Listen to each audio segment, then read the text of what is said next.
Olá, bem-vindos à parte 1 da aula de transformação de tensões do curso de Mecânica dos Sólidos, oferecido pelo Departamento de Engenharia de Materiais e a Universidade Federal de São Carlos, apresentado por Santiago Maia Johnson.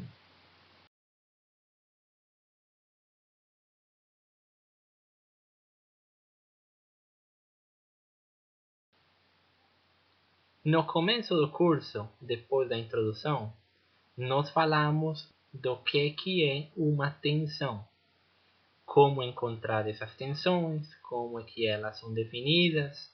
Mostramos que qualquer força atuando em qualquer corpo, ela pode ser representada pelo estado geral de tensões, que é esse cubo que tem 6 tensões ou 6 componentes.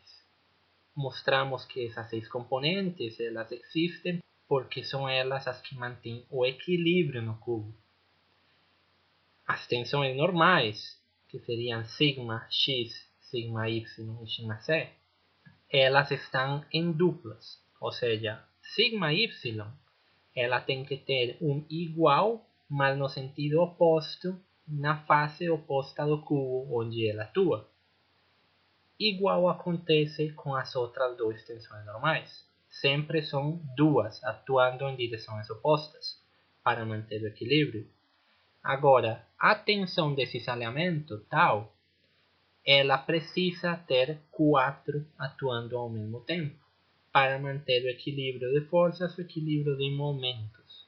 Tudo isto foi falado e demonstrado em vídeos anteriores. Se alguém não lembra, tiver dúvidas, quiser deixar tudo isto mais claro, pode ir lá e assistir o vídeo de novo, porque toda essa parte de tensões já foi explicada. Agora, se essas 6 componentes, que é o estado geral, ou seja, em 3 dimensões do cubo, ela fosse simplificada para um estado plano de tensões, ou seja, tensões que só estão atuando em 2 dimensões num plano específico, nós poderíamos dizer que todas as tensões que atuam no plano C, elas seriam zero. Se fizéssemos isto, o cubo ele ficaria simplificado para um estado plano de tensões. Neste vídeo falaremos sobre isso, sobre o estado plano de tensões. Ele se chama plano porque todas as tensões elas estão atuando, como se mostra, por exemplo, nesta figura, no plano XY. Todas as tensões atuam nesse plano e não tem nenhuma tensão atuando no plano C. Também, se quiserem assistir outro vídeo onde se mostra um pouco mais deste estado plano de tensões, eu recomendo este vídeo da internet, que eu achei bastante interessante. Mesmo que a situação real seja o estado tridimensional de tensões, o cubo, muitas vezes é possível fazer aproximações ou simplificações para que esse estado tridimensional possa ser analisado como um estado plano de tensões. Estas análises não ficam só restritas a geometrias de parede fina, como seria placas ou cilindros à pressão, por exemplo, que tem parede fina. Às vezes, vigas ou outro tipo de componentes, que eles têm o estado triaxial de tensões, mas as principais tensões atuam só num plano, nós podemos analisar só o estado plano de tensões. Já falamos muitas vezes sobre as tensões que atuam numa viga. Essas tensões de uma viga à flexão, elas seriam uma tensão normal devido ao momento fletor que atua ao longo do eixo longitudinal e uma tensão de cisalhamento ou tensão cortante que atua devido à força cortante e ela também está naquele plano XY ao longo da longitude da viga. ou seja, não tem tensões significativas ao longo do eixo C. Isso não quer dizer que essas tensões não existam. Elas existem, mas elas são muito baixas em comparação com essas outras, que são as tensões mais críticas. E como uma viga, um corpo, uma estrutura, ela sempre falha pelas tensões mais críticas, nosso análise pode ficar só focado no análise da tensão em plano XY, ou seja, das tensões neste único plano.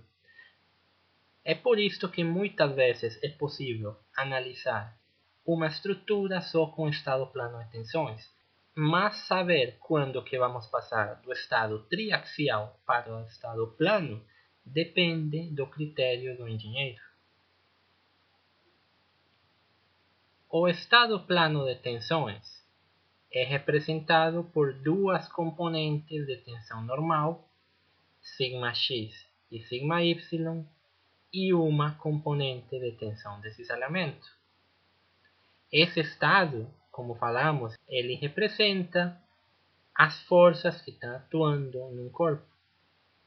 Agora, imagine que você quer ver esse estado de tensões, mas orientado em uma direção diferente ou em um ângulo diferente, como se mostra na figura da direita.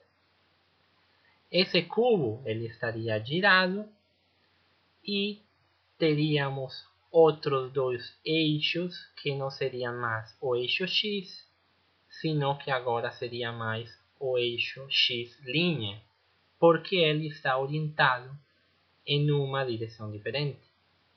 Obviamente, a tensão normal que está atuando nesse plano seria sigma X', porque está atuando no plano X'. Os dois, como tudo, eles conseguem representar a mesma força. Eles dois são o estado geral de tensões.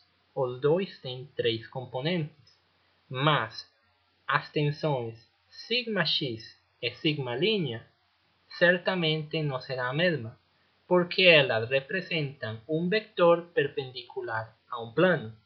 E como estamos orientados em uma direção diferente, esse vetor novo, na direção x', ele será uma composição das componentes nesse novo ângulo de todos os outros vetores. Isso explicaremos mais para frente, mas é importante notar que tanto σ' é diferente de σx' como todas as outras tensões.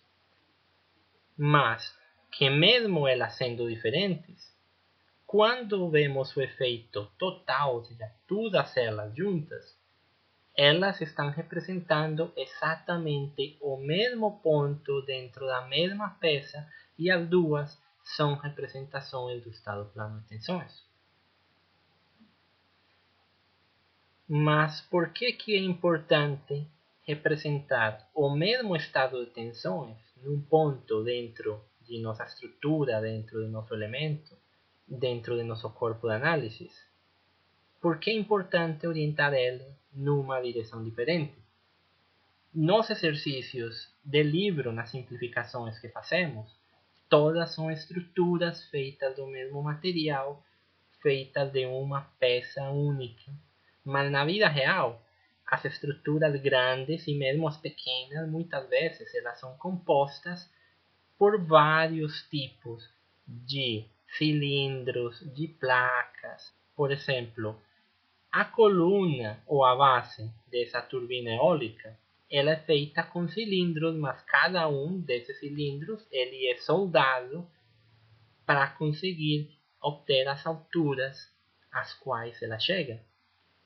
Cada um desses cilindros ele pode ter uns 6 metros de comprimento, mas essas turbinas são turbinas de 60 metros, coisas pelo estilo, são muito altas. Quando construímos, por exemplo, um barco ele é construído usando placas finas entre aspas, mas assim, placas de metal. Cada uma dessas placas se junta com as outras por meio de uma soldagem. Essas soldagens, às vezes, elas não são retas, porque, obviamente, você tem que fazer uma geometria mais complexa. E assim, etc. Você pode ver que na vida real, a maioria dos componentes, eles têm juntas, ou você chegará em pontos onde você quer analisar as tensões em direções diferentes à direção longitudinal ou à direção vertical. As geometrias da vida real são muito complexas, elas têm ângulos, então por isso é que nós precisamos analisar as tensões nesses ângulos. Obviamente não é a mesma coisa analisar as tensões ao longo do eixo longitudinal, por exemplo, nesses cilindros soldados, ou analisar as tensões que estão junto no plano da solda, entre a solda e o material base. Porque por muitas razões que não entraremos em detalhe neste curso, essa região pode ser a região mais crítica, onde o material ele é mais fraco, por dizer de alguma maneira. Assim que mesmo que as tensões ao longo do eixo longitudinal sejam maiores, naquele plano da solda poderia acontecer uma falha entre o material base e a solda. E precisamos saber as tensões que estão atuando nesse plano, que obviamente não é o mesmo plano da linha horizontal. Em resumo, na maioria das vezes nós precisamos saber ou conhecer as tensões atuando em orientações diferentes. Neste vídeo, nós mostraremos como passar de um estado plano de tensões, como os que nós já sabemos calcular, com eixos horizontal e vertical, e aprenderemos a transformar esse estado de tensões para qualquer orientação θ, sendo θ o ângulo que é medido entre a linha horizontal em sentido anti-horário até o novo eixo x'. Esta é a notação que nós tomaremos para fazer nossa transformação de tensões. Para determinar essas novas componentes de tensão normal e tensão de cisalhamento, sigma x' e tau x' e y', essas novas componentes que estão orientadas ou giradas em um ângulo para um novo elemento de tensões, nós precisaríamos calcular a força que estaria atuando nessa nova orientação. Quando definimos tensões, lembrem que tensão é igual a força sobre área. Os cubos, eles dois são iguais, assim que as áreas deles teriam que ser iguais. Mas, obviamente, se você observa uma força que esteja horizontal, como a que estaria atuando para a tensão σx, essa força não é a mesma força que a força que está atuando girada a um ângulo θ naquela nova orientação do eixo x'.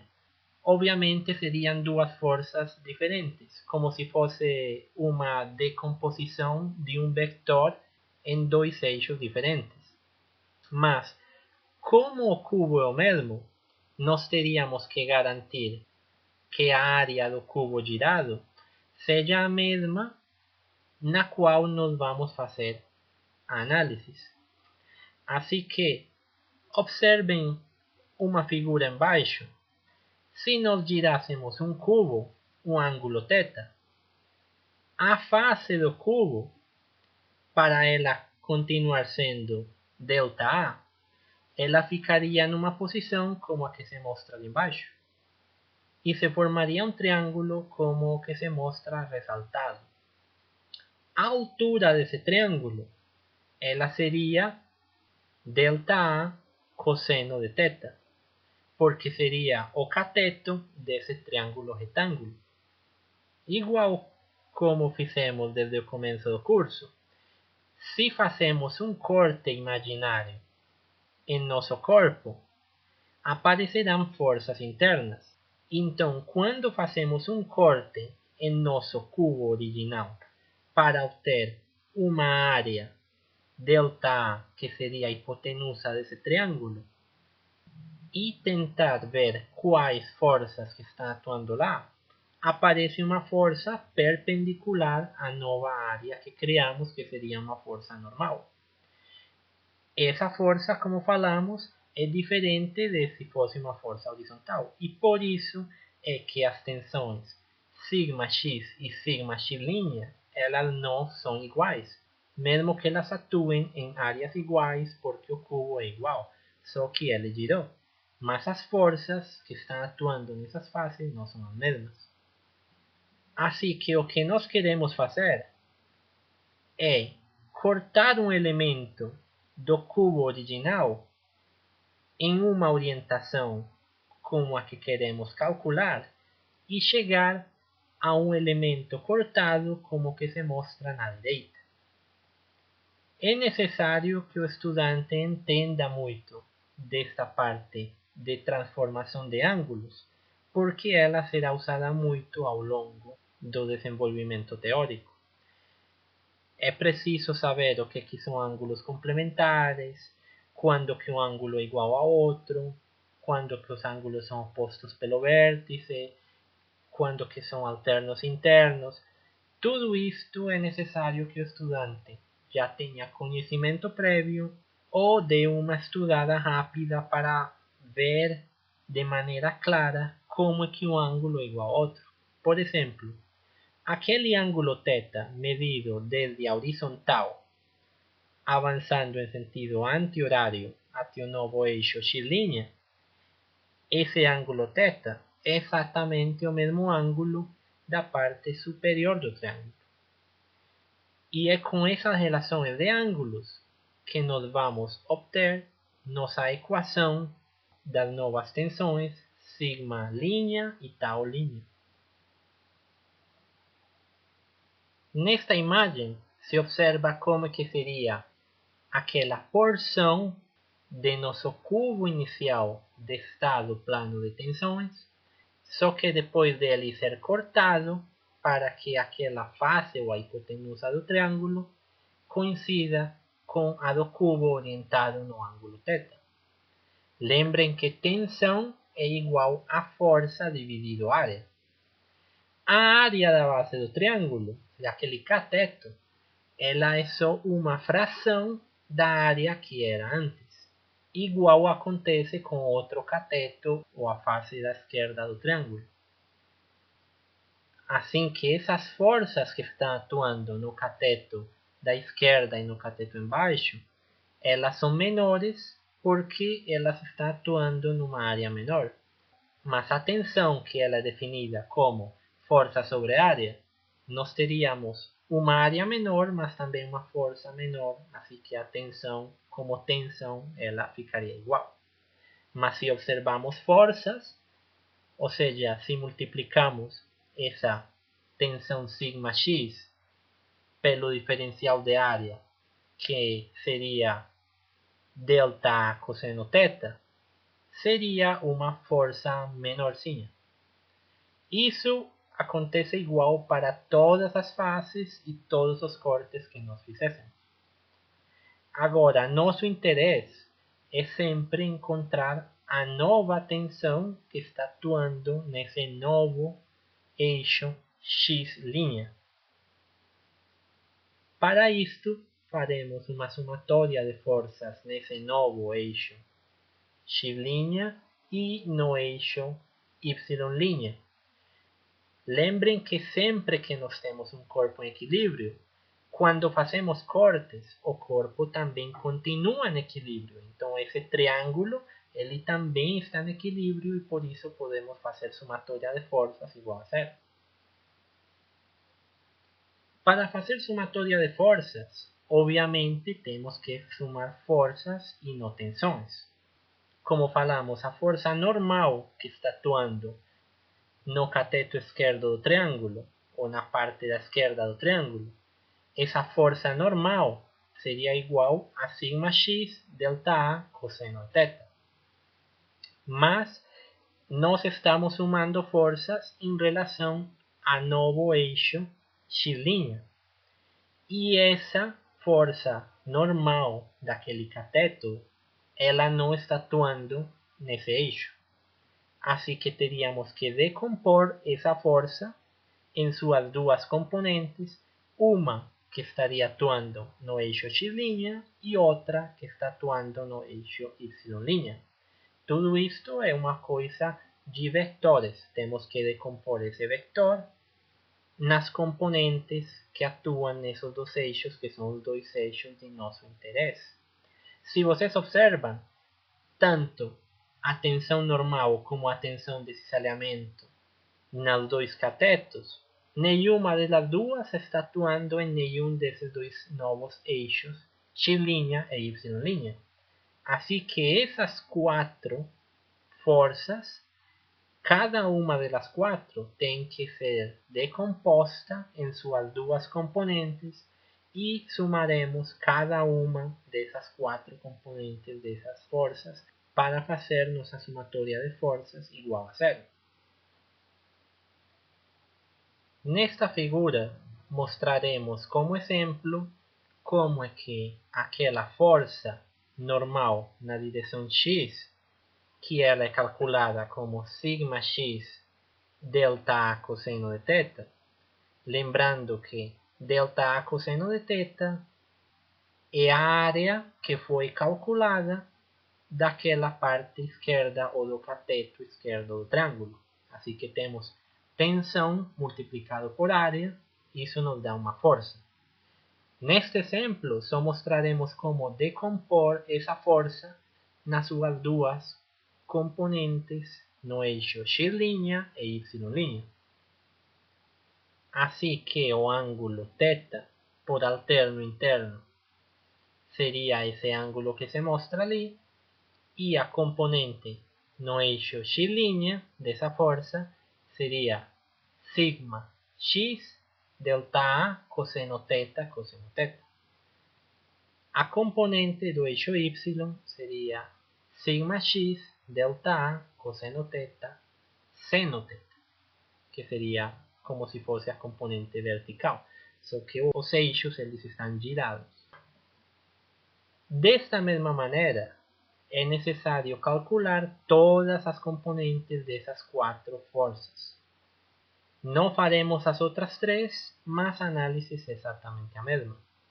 Agora, só faremos a somatória de forças no eixo x'. Nesta teríamos como positivas as forças que estão indo no eixo x'. A primeira força seria a força sigma x' delta A, que é a força que queremos calcular, menos esta que acabamos de mostrar, que está indo no sentido oposto, sigma x delta A cosseno θ, menos a componente da força normal do cateto inferior do triângulo, menos a componente da força cortante ou força de cisalhamento no cateto da esquerda, menos a força cortante de cisalhamento do cateto inferior. Tudo isso seria igual a zero. Obviamente, delta A, como é a mesma delta A para todos, ela pode ser cancelada. E passando aquelas forças que estão negativas para a direita, simplificamos e obtemos nossa equação de tensão x'. Observe que essa nova tensão ela está em função das tensões anteriores que nós já conhecíamos, porque são as tensões que sabemos trabalhar elas com eixo horizontal e vertical.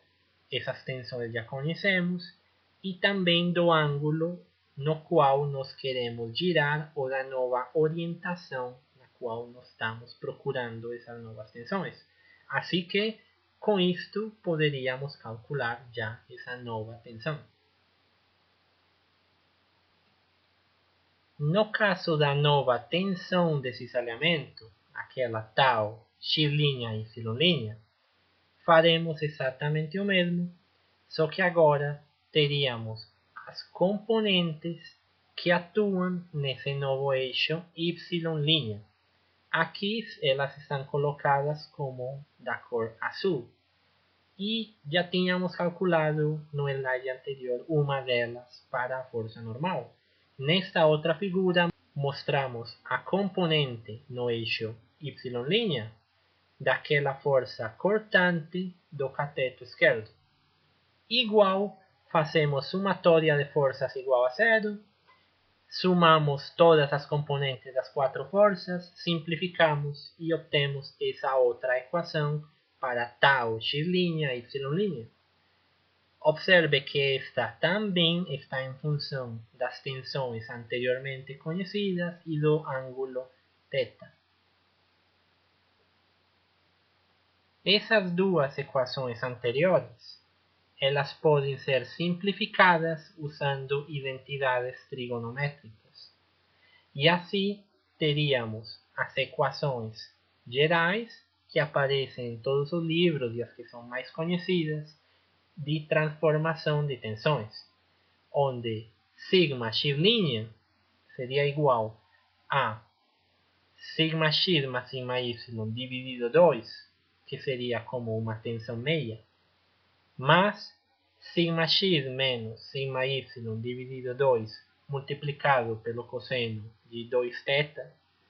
E aqui é importante que o estudante observe que no interior do cosseno, aquele ângulo θ, que é a nova orientação onde queremos encontrar as tensões, ele está multiplicado por 2. Muitas vezes as pessoas esquecem de multiplicar por 2 este ângulo. Obviamente isso dará erro. O fato de usar essas identidades trigonométricas, vocês entenderão depois por que é feito, porque nós usamos outras teorias como o círculo de Mohr, encontramos outras maneiras de analisar tensões, e tudo isso é feito mais fácil usando esses ângulos multiplicados por 2 ou 2 vezes o ângulo, como vocês quisessem chamar. O importante é lembrar que no interior do cosseno e do seno, esse ângulo está multiplicado por 2. Ou seja, se nós queremos encontrar a tensão a 15 graus desde a posição original, nós teríamos que multiplicar por 2 e aí teríamos cosseno de 30 e não cosseno de 15. Lembre-se também que esse ângulo ele é medido no sentido anti-horário, ou seja, ele será positivo desde que o giro seja no sentido anti-horário e esteja medido desde a horizontal, ou desde nossa posição original, onde nós tínhamos calculado essas tensões. Aqui falamos horizontal porque quando calculamos essas tensões no estado plano, ela sempre x estará na posição horizontal. Óbvio que um giro no sentido horário será tomado como negativo e vamos supor que seja menos 20 graus ou 20 graus no sentido horário, teríamos que fazer cosseno de menos 20 multiplicado por 2, ou seja, cosseno de menos 40 graus. E assim obteríamos as tensões nessa outra orientação, simplesmente tendo cuidado com a notação que adotamos de que o giro é positivo no sentido anti-horário, que x originalmente é horizontal e que no interior de cosseno e do seno o ângulo está multiplicado por 2. Estas equações podem guardar porque usaremos no resto de nossos exemplos e para o resto de nossas análises. Essas duas equações serão a única coisa que você precisa para transformar tensões. Se fosse necessário calcular a tensão normal no eixo y', seja a tensão y', a que está atuando na parte superior do cubo depois dele ser girado, não é necessário encontrar uma outra equação, nem decompor todas as forças para aquele caso de y'. Isto é porque a tensão normal que atua no eixo x e no eixo y de um cubo elas estão separadas 90 graus. Obviamente, porque o cubo, as faces do cubo, elas estão orientadas a 90 graus um de outro. Isto é óbvio. Assim que, se nós pegássemos a equação para calcular a tensão normal e calculássemos a tensão x', só precisaríamos somar àquela nova orientação na qual queremos encontrar as tensões 90 graus.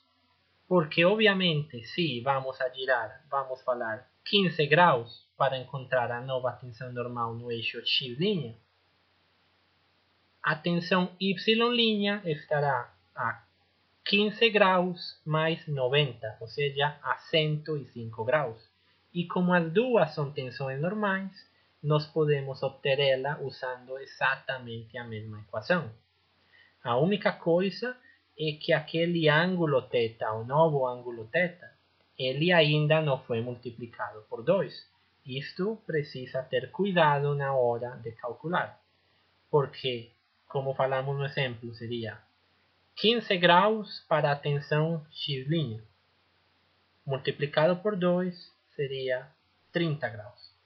Mas para y' seria 105, que seria 15 mais 90.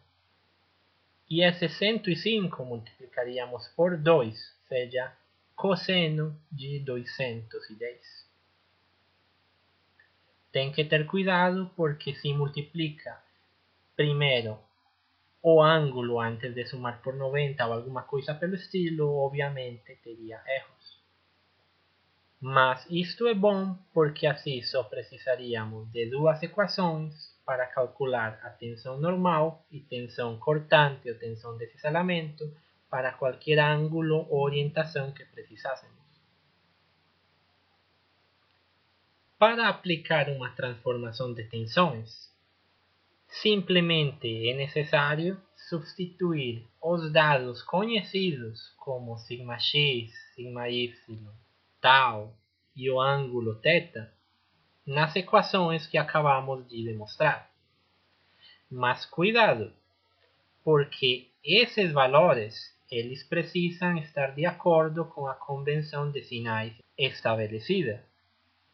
Obviamente, não é a mesma coisa substituir 15 graus que menos 15 graus. É óbvio que se você não interpreta bem os dados e coloca dados negativos, quando na verdade eles serão positivos, ou vice-versa, ao contrário, você chegaria numa resposta de tensão que está errada. E por isto é muito importante que o estudante preste atenção à convenção de sinal. A convenção de sinal, como falamos, os θ, os ângulos, são medidos no sentido anti-horário e eles são medidos com respeito àquela linha horizontal. Qualquer outro ângulo que apareça medido com respeito a outro eixo ou medido em outro sentido, ele tem que ser observado de acordo com esta convenção de sinal, porque foi assim que nós encontramos nossas equações. Com respeito às tensões positivas ou negativas, elas serão positivas sempre que elas estivessem atuando no mesmo sentido que os eixos. Observe, por exemplo, que a tensão normal σx ela é positiva quando ela está no sentido do eixo x. Igual acontece com a tensão depois de ser transformada sigma x', que ela também é positiva se ela atua no sentido do eixo x. Nas tensões normais é muito intuitivo, muito fácil de ver quando que elas são positivas e quando que elas são negativas. Nas tensões cortantes ou tensão de cisalhamento não é tão claro, mas a lógica é parecida. Observe que, por exemplo, a tensão cortante tau xy ela será positiva se ela atua no mesmo sentido que o eixo y. Agora você observará essa tensão tal com respeito ao eixo y. E para isto eu tenho uma dica. A dica é que você se esqueça de todas as outras tensões e só se foque na tensão ou na face do plano X ou do eixo X, como você quiser chamar, e só observe essas tensões, que no final das contas são as tensões para as quais nós calculamos a transformação. Quando você apaga todas as outras e se foca só nessas duas, você observará que fica muito mais fácil. Por exemplo, só tem uma tensão de cisalhamento para falar se ela é positiva ou ela é negativa. Depois de girar o cubo, acontece a mesma coisa. Aquela tensão cortante, ela está apontando ao novo eixo y'. Depois de você saber se essas tensões são positivas ou negativas, você pode aplicar o que sabemos já sobre tensões. No caso de tensão normal, sabemos que a tensão na face oposta do cubo atua no sentido oposto. Assim que a tensão, no caso σx, teria uma tensão apontando no outro sentido. No caso da tensão cortante tal, você sabe que as tensões cortantes elas sempre têm que estar em 4 para manter o equilíbrio e que as pontas das setas elas têm que estar apontando ao mesmo canto do cubo e a parte de trás ela sempre tem que estar se afastando. Então você só precisa uma e com essa uma você já coloca as outras 3 que estão faltando. Esta anotação de sinal é importante para o estudante entender muito bem, porque a partir dela é que você obterá os dados iniciais para colocar na sua equação. Como falamos, não é a mesma coisa 15 graus que menos 15 graus. Obviamente não é a mesma coisa mais 20 megapascal que menos 20 megapascal. Se coloca uma dessas tensões ou desses ângulos que não está de acordo com a convenção de sinal, obterá um resultado que está errado. Lembre-se muito bem desta dica, onde você só precisa se focar no plano onde está fazendo a transformação de tensões. Ao longo dos slides, eu sempre ressaltarei esse plano como plano vermelho, para o estudante acompanhar como que aquele cubo está girando. No caso da tensão σy, que ela é uma tensão complementar e nós já falamos que pode ser calculada com a mesma equação da tensão normal, só que somando 90 graus, eu colocarei ela também ressaltada com uma cor azul, só para acompanhar todos estes giros dos cubos. Para mostrar um pouco melhor como é que é feita esta convenção de sinal ou como que ela atua, vamos fazer um exemplo. Neste exemplo, temos o estado plano de tensões em um ponto, representado pelo elemento da figura da esquerda, e se pede determinar o estado plano de tensões para um elemento que é orientado a 30 graus no sentido horário a partir da posição original. Observe que 30 graus no sentido horário estaria em contra ou seria oposto à convenção de sinal que nós adotamos. Assim que essa nova orientação ela seria menos 30 graus, ou teria um sentido de giro oposto ao giro no qual nós encontramos nossas equações. Se o estudante quisesse fazer o giro no sentido anti-horário, tomando como referência a horizontal, para chegar naqueles mesmos 30 graus, precisaríamos girar nosso cubo 150 graus. Ao girar nosso cubo 150 graus, nós estaríamos exatamente naquela mesma posição. Uma coisa que pode ser notada é que se giramos menos 30 graus, nossa face vermelha ficaria aqueles menos 30 graus. Mas se giramos 150, nossa face vermelha estaria no lado oposto do cubo. Mas não tem problema, porque aquelas duas faces representam exatamente a mesma tensão. Lembrem que elas duas são a mesma tensão. Uma é oposta da outra, mas elas duas são iguais em magnitude. Se você fizesse na calculadora seno de 2 vezes 150 graus ou seno de 2 vezes menos 30 graus, você verá que o valor que vai obter é exatamente o mesmo. Igual acontece com a função cosseno. Obviamente é mais fácil de observar girar menos 30 graus, que é o que nós vamos fazer agora. Com isto já teríamos o ângulo que vamos substituir na nossa equação. Ele será menos 30. Agora precisamos os valores de sigma x, sigma y e tal.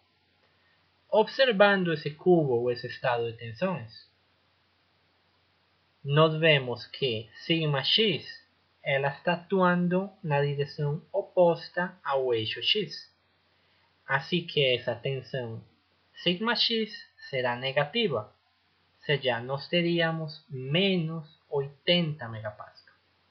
Esse menos 80 ele tem que entrar com sinal negativo e ser substituído negativo na nossa equação para obter o resultado correto. A tensão desse isolamento, lembrem que a dica é só focar naquela face vermelha. Observando essa tensão, vemos que ela está atuando para baixo, ou seja, está na direção oposta a um eixo y vertical. Está atuando oposta, isso quer dizer que é negativa. Assim que também teríamos uma tensão de menos 25 megapascal. A tensão normal na face superior, sigma y, ela está atuando no mesmo sentido que o eixo y. Assim que ela será positiva e será mais 50 megapascal. Com isto já teríamos todos os valores necessários. Aqui nesta figura se mostra como que seria o cubo depois de ele ser girado 30 graus no sentido horário. E como é que nós observamos ele segundo a nossa notação. Também teríamos as tensões de menos 80 megapascal, negativa, mais 50 megapascal no sentido y, e a tensão desse isolamento de menos 25 megapascal. Agora que já temos todos os valores necessários, só precisamos substituir esses valores nas duas equações de transformação de tensões e com isso nós obteríamos as tensões nessa nova orientação. Lembrem que precisa ter muito cuidado com o sinal. Por exemplo, sigma x ele é menos 80 megapascal.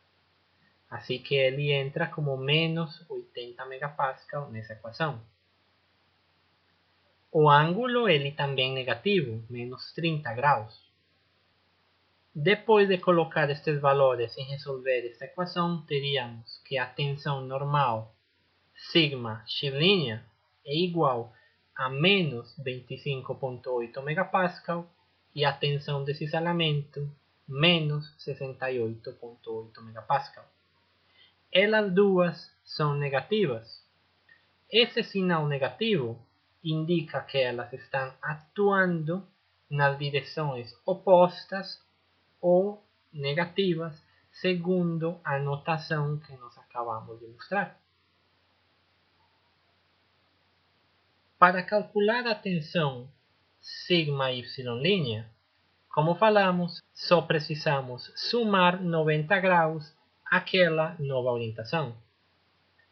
Como a orientação era de menos 30, temos que menos 30 mais 90 é igual a 60 graus. Assim que observe que se nós pegássemos nosso cubo original com sigma x apontando horizontalmente e girássemos ele 60, nós encontraríamos o que é o sigma y', que neste caso ele está representado por essa cor azul. Por isso que não é necessário ter duas equações para encontrar tensões normais, porque se giramos menos 30 graus, encontramos a tensão x', e se giramos 60 graus, encontramos a tensão sigma y'. Essa tensão y' também será negativa e será igual a menos 4,15. Como todas elas são negativas, nós desenhamos nosso novo elemento de estado de tensões, colocando todas as tensões negativas. No caso, a tensão normal, elas estariam tentando comprimir o cubo, e a tensão de cisalhamento, tensão cortante. Lembrem a dica de que você só se foca naquele lado vermelho, que é o lado original, coloca a tensão cortante no sentido negativo, seja indo para baixo, oposta ao eixo y', e depois coloca as outras três, sabendo que as tensões cortantes, as pontas das setas têm que ir apontando no mesmo canto do cubo. Com isso, terminaríamos nosso primeiro exemplo e já teríamos calculado as tensões para essa nova orientação.